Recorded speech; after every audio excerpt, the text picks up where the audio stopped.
네, 여러분 반갑습니다. 오늘도 이 예배에 나오신 말씀을 의지하고 하나님을 의지하며 주께로 나아가기를 소망하는 우리 모든 성도님들 가운데 특별히 이 대림의 절기를 맞아서 주님의 오심을 기다리고 그 가운데로 나아간 우리 성도님들에게 우리 하나님께서 주시는 평강과 은혜가 가득하시기를 간절히 바랍니다. 하나님께서 여러분의 삶에 함께 하시고 계시고 그 가운데에 놀라운 그러한 증거들을 보여주셔서 정말 여러분들의 삶을 통해 주께서 영광 받으시고 또한 그와 함께 여러분의 삶도 그 증인과 증거가 되는 풍성한 은혜가요 여러분 한 분 한 분의 삶 가운데 있기를 간절히 바랍니다. 여러분, 농작물이 풍성한 열매를 맺기 위해서는 무엇이 필요할까요? 농작물이 건강하게 잘 자라서 열매를 풍성하게 맺기 위해서는 많은 것들이 필요할 것입니다. 충분한 햇빛이 필요하겠고, 물이 풍성하게 있어야 하겠고, 양질의 토양이 있고, 또 병충해나 벌레들이 있을 때 이를 제거해 주는 것도 필요할 것이라 생각이 됩니다. 여러분께서 원하시는 어떤 인생의 목표를 이루기 위해서는 무엇이 필요할까요? 그 일을 위해 정진하는 것이 필요할 것 같습니다. 열심히 노력하고 준비하고 연습하고 도전하고 부딪혀보고 포기하지 않고 그 시간들을 견뎌내는 것들, 이러한 것들이 있을 때 우리의 인생은 우리가 원하는 어떤 목표에 다다를 수 있겠습니다. 그렇다면 사랑하는 성도 여러분, 우리의 삶 속에서 하나님의 말씀이 풍성한 열매를 맺도록 하기 위해서는 우리에게 무엇이 필요할까요? 본문의 말씀은 예수님께서 전하신 비유의 이야기, 4가지의 밭에 뿌려진 씨에 대한 말씀입니다. 말씀이 사람들에게 전해지는 것을 땅에 뿌려지는 씨의 비유에서 예수님께서 말씀을 전해주신 것입니다. 모두가 다 풍성한 열매를 맺으면 좋겠지만 그 중에 어떤 밭은 열매를 맺게 되고 또 어떤 밭은 열매를 맺지 못합니다. 그리고 본문의 말씀은 그 이유를 말씀하고 있습니다.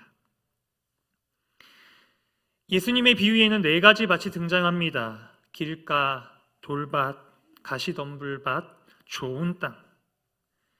각각은 풍성한 열매를 맺기도 하고 그렇지도 못하는데 좋은 땅은 열매가 풍성하게 맺히게 됩니다. 무려 30배, 60배, 100배의 열매의 결실을 거둡니다. 그러나 나머지의 3가지의 땅은 그렇지가 못합니다. 하나씩 살펴볼까요? 먼저 길가는 말씀이 뿌려지는 즉시 씨앗을 새들이 와서 먹어버립니다. 딱딱한 길 위에 씨가 떨어졌으니 그 씨가 땅속으로 뚫고 들어가지 못하고 그 위에 굴러다니다가 새들에게 발견되어서 먹이가 되는 것입니다. 돌밭은 어떻습니까? 씨가 심겨 뿌리를 내리지만 흙이 얕습니다.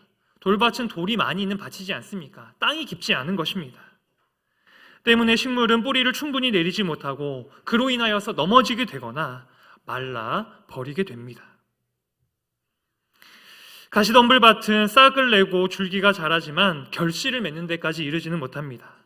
왜냐하면 이 나무가 가시덤불에 온통 둘러싸여 있어서 열매를 맺을 만큼 나무가 가지를 충분히 펼치지 못하고 기운을 받지 못하기 때문입니다.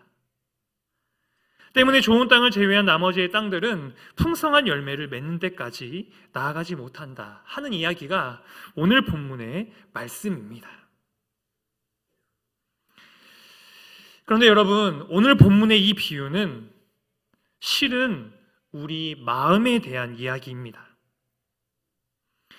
사랑하는 성도 여러분, 하나님의 말씀이 뿌려지고 들려졌을 때 그 말씀이 심겨지고 열매 맺도록 하는 곳은 어디일까요?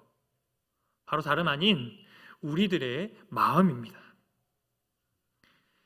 본문의 말씀을 보시면 비유를 예수님께서 말씀을 다 하시고 나서 이렇게 말씀을 하십니다. 귀 있는 자는 들으라, 이렇게 말씀을 하시는데요, 저는 이 말씀을 들으면서 그런 생각을 한 적이 있습니다. 귀 있는 자는 들어라. 그러면 들을 자는 듣고 듣지 못하는 자는 듣지 말고 알아서 하거라. 그러한 의미로 예수님께서 이 말씀을 말씀하셨을까? 그런 생각을 제가 품었던 적이 있습니다. 근데 어떤 책에서 제가 이 내용을 보다가요, 무릎을 탁 치는 이야기가 한 가지 있었습니다. 여러분 그거 아십니까? 귀는요, 실은 마음의 기관입니다. 듣는 것이 마음과 연결되어 있다는 것입니다. 여러분 우리가요, 보기 싫은 것이 있습니다. 보기 싫은 것이 있어서 보지 않으려면 어떻게 하면 될까요? 눈을 감으면 됩니다. 밥을 너무 많이 먹었습니다. 그래가지고 배가 불러 더 이상 먹고 싶지가 않습니다. 그러면 더 이상 먹지 않기 위해서 우리가 어떻게 하면 될까요? 입을 닫고 음식을 밀어넣지 못하게 하면 됩니다. 제가 어린 아이를 키우고 있는데요, 밥을 먹다가 자기가 먹기 싫으면 입을 굳게 닫고 입을 열지 않습니다. 먹지 않으려면 입을 닫으면 됩니다. 냄새를 맡지 않으려면 어떻게 해야 될까요? 코를 막으면 됩니다. 혹은 숨을 참으면요, 냄새를 맡지 않을 수 있습니다. 그렇다면 성도 여러분, 듣지 않으려면 어떻게 해야 할까요? 귀를 접고 혹시 귀를 이렇게 막으실 수 있는 분들이 있으십니까? 귀는 이게 마음대로 조절되는 기관이 아닙니다. 물론 정말 듣기 싫은 소리가 있다면 손가락을 가지고 귀를 막을 수 있을 것입니다. 그러나 귀를 막는다고 하더라도 우리가 더 큰 소리로 말을 하면 그 소리는 들리게 되어 있습니다. 그렇다면 우리가요, 듣지 않기 위해서는 어떻게 해야 할까요? 듣지 않으려면 마음을 닫으면 됩니다. 우리가 마음을 닫는 그 순간에 우리에게 들려지는 많은 말들과 이야기들은 그냥 의미 없이 지나가는 소리에 불과한 것들이 되는 것입니다. 듣지 않으려면 마음을 닫는 그 순간 소기의 경읽기가 되는 것이죠. 오늘 본문에서 예수님께서 말씀하신 이 말씀의 네 가지의 밭의 비유는 말씀이 뿌려질 때에, 말씀이 들려질 때에 그 말씀을 듣는 이들의 마음의 상태를 말하고 있는 것입니다. 그들의 마음이 길가와 같을 때, 그들의 마음이 돌밭과 같을 때, 그들의 마음이 가시 덤불과 같을 때가 있고, 그러한 마음 가운데 있을 때 말씀이 뿌려지지만 말씀이 충분히 뿌리를 내리지 못하고 열매를 맺지 못하게 된다. 그렇게 말씀하시는 것입니다. 똑같이 하나님의 말씀이 뿌려지지만 그 말씀이 뿌려졌음에도 불구하고 그 말씀을 받는 사람의 마음에 따라서 그 열매를 맺고 맺지 않음이 확연하게 달라진다라는 것입니다. 여러분, 길가는 어떤 마음의 상태를 말하는 것일까요? 딱딱하게 굳어진 마음입니다. 여러분 혹시 길이 어떻게 생기는지 아십니까? 오늘날 같은 경우에는 중장비를 가지고 길을 깝니다. 아스팔트를 가져가다가 탁탁탁탁 하면 길이 쫙 놔지지요. 그런데 과거의 길은요, 그렇게 만들어지는 것이 아니었습니다. 과거의 길은 사람들이 많이 지나다니다 보면 그곳이 길이 되었습니다. 처음에는 그냥 똑같은 땅이었습니다. 그런데 그 가운데에 한 사람, 두 사람 밟고 지나다 보니 그러한 것이 쌓이고 쌓이고 사람들이 밟는 압력으로 인해서 눌리고 다져지게 되면 길이 되는 것입니다. 신기한 것은요, 사람들이 계속해서 다니는 길은 그 길 가운데에는 풀 한 포기도 자라지 않습니다. 그만큼 길은요, 딱딱한 상태가 되어 있는 그러한 땅을 말하는 것입니다. 길가는 이와 같습니다. 어떤 이유로 인하여서 각종 어떤 상처나 아픔으로 인해서 마음이 딱딱해진 상태가 되어 있는 것. 그렇게 마음이 딱딱해지면 하나님의 말씀이 들어가 심겨지기가 어려워집니다. 여러분, 돌밭은 무엇입니까? 돌밭은 흙이 얕은 밭을 말합니다. 어떠한 나무가 뿌리를 깊게 내릴 수 없는 상태, 그것이 바로 돌밭입니다. 마음으로 말하자면요, 마음의 힘이 조금 약하다 이렇게 말할 수 있겠습니다. 마음의 힘이 좀 약하여서 때문에 환난과 시련을 만나게 되면 그 가운데서 낙심하고 힘을 잃어서 넘어지게 되는 그러한 마음의 상태가 바로 돌밭의 마음의 상태인 것입니다. 가시덤불은 마음이 온통 다른 것에 쏠려 있는 것입니다.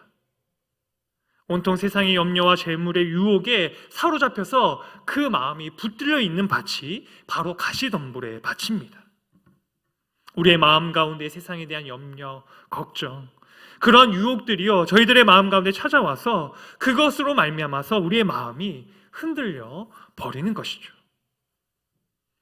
여러분, 우리가 삶을 살아가다 보면 우리의 삶 가운데 마주하는 여러 가지 일 가운데서 얼마나 많은 걱정과 염려와 유혹이 있습니까? 그것에 우리의 마음이 빼앗기고 그 가운데 붙들려 있으면 우리의 마음이 방향을 잃고 흔들려 버리게 되는 것입니다. 처음에는 말씀으로 시작해서 우리 안에 하나님의 말씀이 심어져 있지만 다른 것에 마음을 빼앗겨서 결국은 열매 맺는 데까지 나아가지 못하게 되는 밭, 이것이 바로 가시덤불 밭입니다. 때문에 하나님의 말씀을 받아 그 말씀을 통하여 정말 풍성한 열매를 맺기를 소망하는 하나님의 사람들은 각자 자신의 마음들을 잘 돌보고 마음을 준비할 수 있어야 합니다. 여러분, 좋은 땅이 무엇이겠습니까? 그 앞에 말한 여러 가지 밭처럼 길가나 돌밭이나 가시덤불밭처럼 밭이 그런 상태로 되도록 그렇게 내버려 두지 않고 그 밭을 돌아보아서 그 마음을 잘 돌아봄을 통하여서 마음을 준비할 때 좋은 땅이 되고 그 좋은 땅이 되었을 때 씨가 뿌려지면 30배, 60배, 100배의 열매가 풍성하게 맺어지게 되는 것이죠. 여러분, 우리가 흔히 사용하는 표현이 있습니다. 마음밭이 좋다. 마음밭이 좋다라는 것은요, 어떠한 얘기를 하든지 그것들을 마치 스펀지가 물을 쫙 빨아들이는 것처럼 쭉 흡수해서 배우고 반응하고 깨닫고 그렇게 나아가는 사람들을 보면서 우리는 마음밭이 좋다고 얘기합니다. 잘 듣고 많이 배우고 깨달으니까 자연스럽게 삶에서도 더 많은 변화가 일어나고요, 더 많은 열매가 맺어지게 되는 것이죠. 사도행전 17장에 보면 바울이 만났던 베레아 사람들이 그런 사람들이었습니다. 바울은 그의 사역의 일정 가운데에 많은 교회들을 세웠고 많은 사람들을 만났는데 그는 이 베레아 사람들을 신이 나서 막 칭찬을 합니다. 이렇게 말씀합니다. 베레아에 있는 사람들은 데살로니가에 있는 사람들보다 더 너그러워서 간절한 마음으로 말씀을 받고 이것이 그러한가 하여 날마다 성경을 상고함으로. 그들이 더 너그럽다는 말이 무엇이겠습니까? 그들의 마음에 밭이 좋아서 그들의 마음에 말씀이 심겨지기에 부족함이 없는 사람들, 간절한 마음으로 말씀을 받고 이것이 그러한가 날마다 생각하고 성경을 묵상하고 연구하니 그들의 삶이 변화되는 삶으로 나아갈 수밖에 있지 않았겠습니까? 그러한 기쁨을 가지고 바울이 이 베레아 사람들을 신이 나서 말을 했던 것입니다. 그런데 마음이 딱딱해져서 말씀이 들어갈 틈이 없고 환난과 박해로 마음이 상해서 마음이 넘어지고 각종 염려와 유혹에 사로잡혀서 거기에 따라 우리의 마음이 여기저기로 요동친다면 우리는 풍성한 열매를 맺는 삶으로 나아가기는 쉽지 않을 것입니다. 때문에 우리는 말씀을 받아 그 말씀의 열매를 맺는 삶으로 나아가기 위해서 우리의 마음을 살피고 우리의 마음을 준비할 수 있어야 합니다. 저희는 지금 대림절을 보내는 중에 있습니다. 우리에게 전해진 그 예수님의 놀라운 성탄의 소식을 기다리면서 오늘의 찬양도 대림절의 찬양으로, 또 새벽에는 그러한 말씀의 묵상을 가지고 각자의 자리에서 그 대림절, 예수님의 탄생하신 그 놀라운 소식을 기다리고 계실 것입니다. 그런데 여러분, 이 예수님의 놀라운 소식이 어떻게 우리에게 기쁨과 충만한 소식이 될 수 있을까요? 우리의 마음을 살피고 우리의 마음을 준비할 때 우리는 더 크게 기뻐하며 그 소식을 받을 수 있습니다. 우리의 마음이 길가와 같이 돌밭과 같이 가시덤불밭과 같이 되지 않도록 그렇게 우리의 마음을 살피며 그러한 마음들을 준비할 때 하나님의 말씀이 뿌려지는 그 순간에 우리의 삶이 그것이 뿌리가 내려서 열매를 맺는 삶으로 나아가게 되는 것입니다. 지금 현재 볼리비아 선교팀이 하나님의 은혜 가운데 그 사역들을 계속해서 진행해가는 중에 있습니다. 이야기를 들어보니까 정말 놀라운 소식들이 많이 있다는 것을 듣게 됩니다. 그 중에 하나가요, 그 광장 가운데 전도를 하는데 손을 들고 예수님을 영접하겠다 하는 사람들이 있다라고 합니다.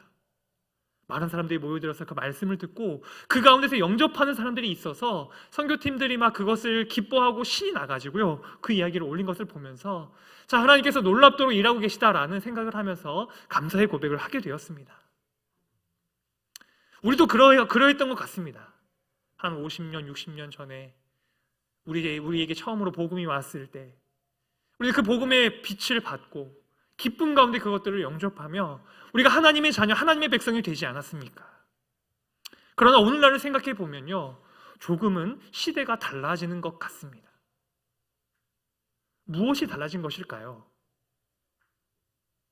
마음이 달라진 것이 아닐까 생각해 보게 됩니다. 예전보다 우리의 마음이 너무나 분주하고 바쁜 상태 가운데서 정신없이 그렇게 흘러가고 있기 때문에 또 우리의 마음이 삶을 살아가는 그 삶의 자리 가운데서 만나게 되는 여러 가지 일들과 어려움으로 인하여서 상처를 받기도 하고 그 가운데에 어려움을 겪기도 하면서 우리의 마음이 조금씩 어느 순간에 굳어지고 딱딱해지고 그렇게 되다 보니까 어쩌면 동일하게 하나님의 말씀이 선포되고 전해지고 풍성하여지지만요, 정작 그것들이 우리의 마음 가운데의 열매로 맺혀지는 것들은 충분히 드러나지 않는 것이 아닌가라는 생각을 해보게 됩니다. 과거에 비하자면 오늘은요, 얼마나 말씀이 많아지지 않았습니까? 마음만 먹으면 유튜브를 열어서 마음에 원하는 말씀을 들을 수 있고요, 정말 너무도 놀라운 설교자들과 너무도 많은 좋은 강의들과 많은 것들이 있습니다. 이전에 비하면 그런 풍성한 것들이 있음에도 불구하고 우리가 실제적으로 삶의 자리에서 열매 맺는 삶으로 더 나아가지 못하는 것처럼 그렇게 느끼는 이유가 무엇일까요? 우리에게 주어져 있는 것이 충분하지 않아서가 아니라 우리의 마음이 그렇게 조금씩 바뀌어져 가고 있지는 않은지 우리는 한번 생각해 볼 필요가 있겠습니다. 말씀이 열매를 맺으려면요, 우리가 그 마음을 살피고 마음을 준비해야 합니다. 오늘 본문의 말씀에 보시면 4가지 밭에 뿌려진 씨의 비유에서 밭에 말씀의 씨가 뿌려집니다. 그런데 본문의 말씀을 곰곰이 잘 보면요, 이 말씀이 무엇인지를 우리가 다시 한번 생각해 볼 수 있습니다. 11절의 말씀에 보시면, 같이 읽지는 않았지만 11절의 말씀에 보시면 본문의 말씀은 그 말씀을 가리켜서 천국의 비밀이라고 말하고 있습니다.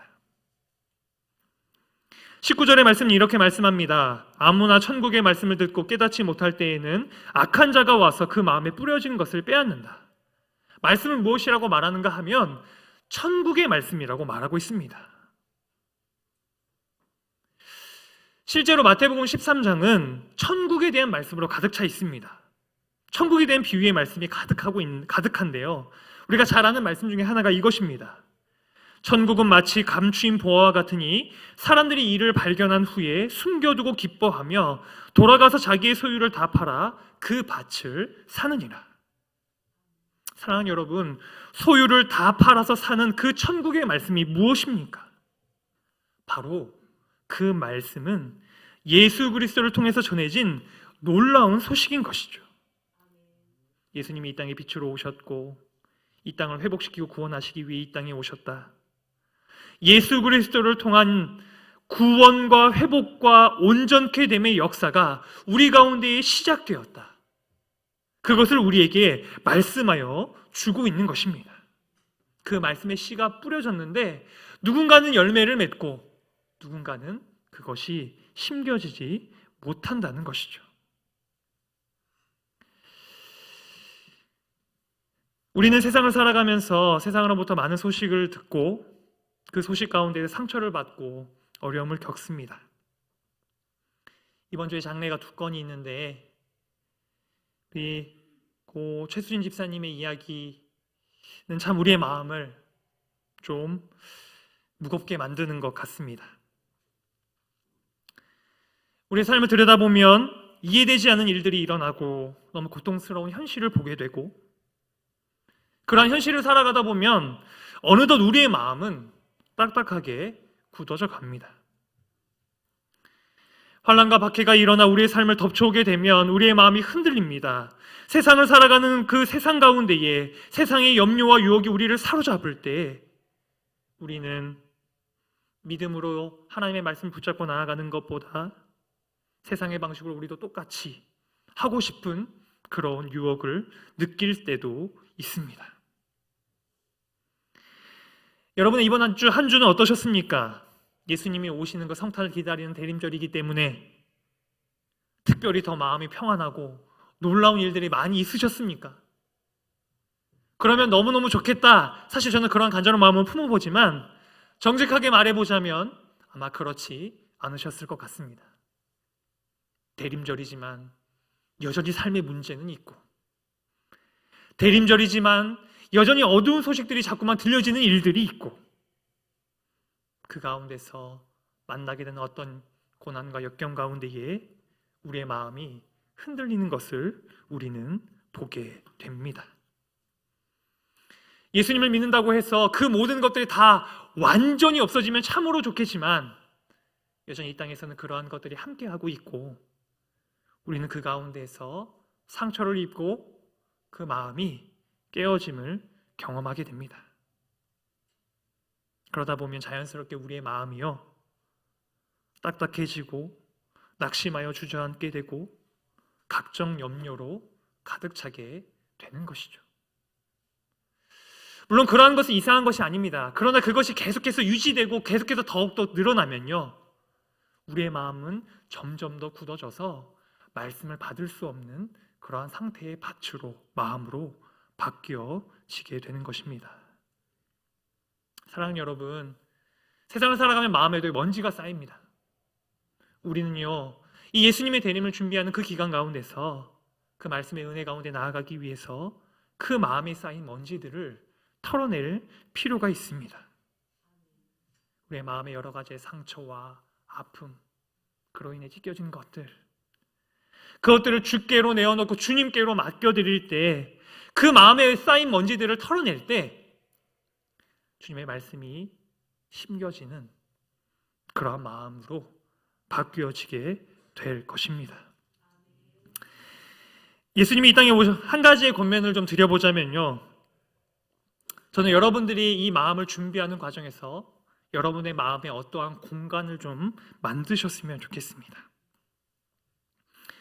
예수님이 이 땅에 오셨을 때 예수님 만난 사람들의 이야기를 보면 공통점이 있습니다. 무엇인가 하면 예수님이 오셨을 때 그 기쁨을 나눴던 사람들은 대체적으로 약간 변두리에 있는 사람들이었다는 사실입니다. 변두리에 있는 사람들에게 큰 기쁨의 소식이 전해지고 예수님을 영접하는 은혜가 임하게 됩니다. 여러분, 마리아는 어떻습니까? 마리아는 결혼을 하지도 않았고요, 사실은 어떤 주목받는 사람, 그러한 여인이 아니었습니다. 한 여자, 보잘것없는 한 여자의 몸 가운데에 예수님께서 잉태하는 그 기쁨을 누리게 되었습니다. 우리가 성탄 때마다 얘기를 하는 양을 치던 목자들은 어떻습니까? 양을 치던 목자들은 어디에서 양을 쳤을까요? 예루살렘 한복판 가운데서 성전 앞에서 양을 쳤을까요? 그렇지 않았을 것입니다. 성전에 조금 떨어져 있는 어떤 낯선 들판 가운데서 그 가운데서 한적한 곳에서 양을 치고 있는 것입니다. 그런데 그들이 예수님의 오신 소식을 기쁨으로 영접하는 그런 은혜를 누리게 됩니다. 동방의 박사들은 어떻습니까? 이 동방의 박사들은요 실은 이방인입니다. 동방은 이스라엘 기준으로 해서 동쪽 메소포타미아 지역을 말하는 것이거든요. 이 박사들은 박사가 아니라 실은 점성술사, 우리로 말하자면 별을 보고 시대의 흐름을 읽었던 점술가, 좀 더 안 좋게 말하자면 점쟁이들이었습니다. 여러분 상상이 가십니까? 이방 사람 점쟁이가 예수님으로 오신 그 놀라운 소식을 알게 되었다. 그 기쁨을 누리게 되었다. 이들의 공통점은요, 그들이 약간 변두리는 무엇이겠습니까? 꽉 채워져 있는 곳이 아니라는 것입니다. 좀 비어져 있는 그러한 공간, 그 자리들 가운데에 하나님의 은혜가 임하게 된 것입니다. 여러분, 우리가 예수님을 기뻐 맞이하기 위해서는요, 어쩌면 우리는 변두리로 가야 하는지도 모르겠습니다. 너무 바쁜 삶에서 조금은 벗어나서, 우리가 너무 집중되어 있는 것에서 조금은 벗어나서 변두리로 외진 곳으로, 특별히 우리의 마음 가운데 그러한 약간의 비어있는 공간들을 만들어낼 때 그 공간 가운데에 하나님의 말씀이 들려지고 그 말씀이 심겨지고 그 말씀이 뿌리를 내려서 그 가운데에 열매 맺는 놀라운 은혜가 일어나게 됩니다. 때때로 우리는 기도하면요, 그런 생각들을 할 때가 있습니다. 기도할 때 하나님께 많은 얘기를 하면 하나님께서 들으시겠지. 그러나 기도에서 진짜 중요한 것은 듣는 것이거든요. 듣는 것. 기도에서 1시간을 제가 할 얘기를 다 했습니다. 그리고 이제 주님께서 저에게 말씀하시려고 하는데 집으로 돌아가 버립니다. 그러면 하나님의 음성을 듣고 돌아가지 못하는 그 시간이요, 물론 의미가 있겠지만 하나님의 음성을 들을 때 그 음성이 우리의 삶을 사로잡는 말씀이 되지 않겠습니까? 우리의 마음을 그렇게 준비할 때 하나님의 말씀, 특별히 이 땅에 오신 그 예수님의 놀라운 소식을 더욱더 기쁨으로 맞이하게 되는 것이죠. 사랑하는 성도 여러분, 혹시 여러분이 지금 이 연말 가운데 보내는 이 삶이 예수님이 이 땅 가운데 오신 그 놀라운 소식을 충분히 곱씹을 여유를 갖지 못한 채 그렇게 흘러가고 있지는 않습니까? 바라옵기는 우리 성도님들, 우리 창조교회 저 가운데 그런 은혜가 있었으면 좋겠습니다. 우리의 마음을 준비하는 것, 세상을 살아가면서 쌓인 그 먼지들도 좀 털어내고 그 마음 가운데 상처와 아픔과 괴로움들이 있다면 주님의 은혜로 말미암아 그것들을 좀 씻어내고 다시금 우리의 마음들을 그렇게 준비하여서 바쁘게 정신없이 흘러가는 그 가운데에서도 어떠한 구별된 시간들을 마련함을 통하여서 그 가운데에 말씀이 임하고 그 가운데 그 기쁨의 소식이 열매 맺을 수 있는 그러한 은혜의 시간들, 그 공간들을요, 허락하심을 통해 그 풍성함을 누릴 수 있는 은혜가 우리 한 분 한 분께 있으시면 참으로 좋겠습니다. 사실 예배는 그러한 자리이지 않습니까? 예배를 통해 우리가 기억하는 것이 무엇이겠습니까? 시간과 몸과 이러한 것들을 구별하여서요, 하나님의 말씀을 받는 자리를 준비하는 것이지 않습니까? 바랍기는 이 예배의 시간뿐만이 아니라 우리가 기도하며 나아갈 때에도, 혹은 바쁜 삶 가운데 혹은 일주일의 삶을 살아내고 있다면 그 중간중간에 잠깐 멈춰 서는 시간들을 여러분들에게 허락하셔서 그 시간들을 통하여서, 말씀을 통하여, 그 자리를 통하여서 여러분에게 전하시는 그 놀라운 기쁨의 소식이 전해지고 고백되어지는 그러한 기쁨이 우리 한 분 한 분께 있기를 간절히 바랍니다. 예수님의 소식은 정말 놀라운 소식입니다. 예수님의 소식은 우리에게 말해주는 정말 많은 것들을 담고 있습니다. 바라옵기는 그 소식을 기쁨으로 맞이할 수 있는 그런 은혜가 우리 사랑하는 모든 창조교회 성도들과 이 교회 가운데에 충만하게 있기를 간절히 바랍니다. 함께 기도하도록 하겠습니다. 하나님, 저희에게는 참 하나님의 은혜가 필요합니다. 세상을 살아가다 보면 자연스럽게 우리의 마음은 딱딱하게 굳어지고 그 시간이 누적되다 보면 어느덧 우리의 마음은 말씀을 받을 수 없는 상태로 바뀌어져 있는 것을 보게 됩니다. 그렇지 않고자 오늘도 사모하는 마음으로 예배로 나오신 우리 성도님들을 기억해 주셔서 그들의 마음에 예수님이 오신 그 놀라운 기쁨의 소식이 충분히 전해지는 은혜가 있게 도와주시고 그 예수님의 소식을 통하여서 우리에게 임한 구원, 기쁨, 감사를 고백하는 은혜가 한 분 한 분께 있도록 주께서 은혜로 함께해 주옵소서.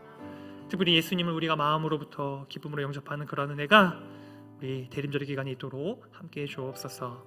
이 모든 말씀 예수님의 이름으로 기도합니다. 같이 찬양하시면 좋겠는데요. 예수 하나님의 공의라는 찬양을 우리 함께 찬양하며 나아가도록 하겠습니다. 예수 하나님의 공의. 예수 하나님의 공의,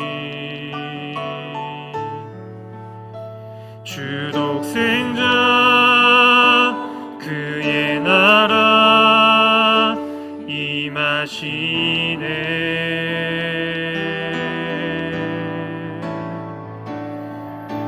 예수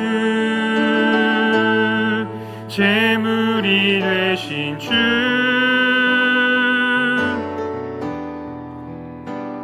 영광 중에 그의 나라 임하시네.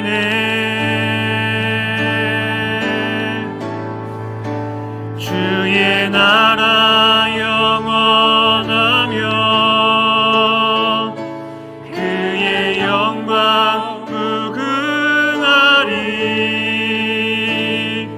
왕의 위엄과 능력이 이제 임하였으니 주의 주권과 주의 통치와 주의 나라 힘과 권세 임하네. 예수 하나님의. 2절 찬양하실 때 다 같이 자리에서 일어나셔서 찬양하시며 나아가시겠습니다. 예수 하나님의 사랑. 예수 하나님의 사랑, 주 은혜와 말씀으로 나타난네. 아멘. 예수 거룩한 하나님,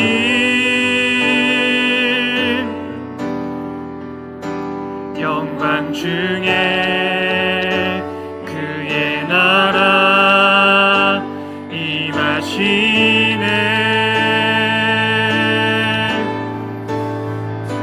주의 나라 영원하며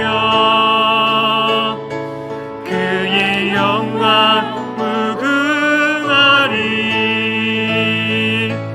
왕의 위엄과 능력이 이제 임하였으니 주의 주권과 주의 통치와 주의 나라 힘과 권세 임하네. 예수 하나님의 공의.